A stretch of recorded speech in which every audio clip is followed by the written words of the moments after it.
Who thought a day would come when we will be able to watch the best of the content from around the world, originally created in a language we would never know? Thanks to the international OTT channels, now we can access them with a click of a button. One amongst them is the German TV series Dark on Netflix. The first season of this time travel saga was released in 2017 and needed a bit of careful attention for me to understand what was going on. However, as the series progressed into season 2, released in 2019, I could not wait for the 10-second wait for the next episode. The wait for the release of season 3 has been unbearable. The wonders of time travel, in which the past, present, and future are all connected and affect each other, is shown in as little mind-bending tale as can be practically possible. The story jumps in multiples of 33 years, starting from 2019, going back to 1986, and further back to 1953, or jumping ahead to 2052. It may sound a bit confusing and may initially feel so as well, but the transition is managed perfectly well. If not for the clarity in the minds of the creator Baran Bohdar and the near perfect output of the editor's team, this saga could have led the viewers to pulling their hair. There is one particular difference between Dark and other time travel stories released earlier that I would specifically like to mention. In the other stories generally, you would not see the older self meeting his younger self, but in Dark, such meetings are commonplace and define most of the outcome.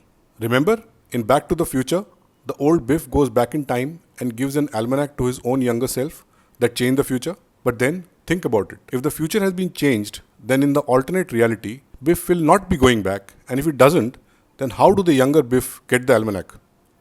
The classical time travel paradox. While Dark is not as mind-bending as the iconic time travel movie Predestination, it is not much less as well.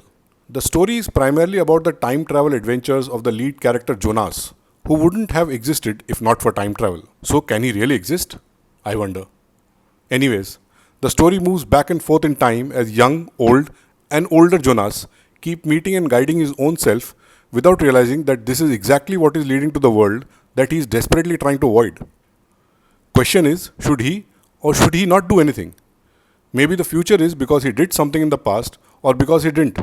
Oof. Very difficult decision making, I must say. I hope I haven't given out any major spoilers though. Maybe I should travel back in time and tell myself not to do so. The locations are marvelous, considering that the makers had to consider almost a century of time. This meant localities, clothes, gadgets, cars, and even social mores had to be perfectly shown as per the year. The dubbing in English is almost perfect, and one cannot make out the difference between lip movement and what is being said. Dubbing has indeed come of age, I must say, and it is also one of the reasons why we can watch programs originally made in other languages. Dark is undoubtedly one of the finest time travel story ever told till date. Maybe the older Baran traveled back in time and gave the story to the younger Baran. Or maybe there is even a better story that would come out in the future. I don't know now, but maybe my future self knows. What the f***? I'd like to give it a perfect 10, but then as I said, nothing's perfect. So I would go with 9.5 for Dark. There are only 7 to 8 episodes about 1 hour each in each season. So if you are a binge watcher, pop yourself a bucket full of popcorn and finish it off over a weekend. On the coming Monday morning, I can assure you, you would still be amazed with what you saw and would be sharing this review with your friends. Happy binging!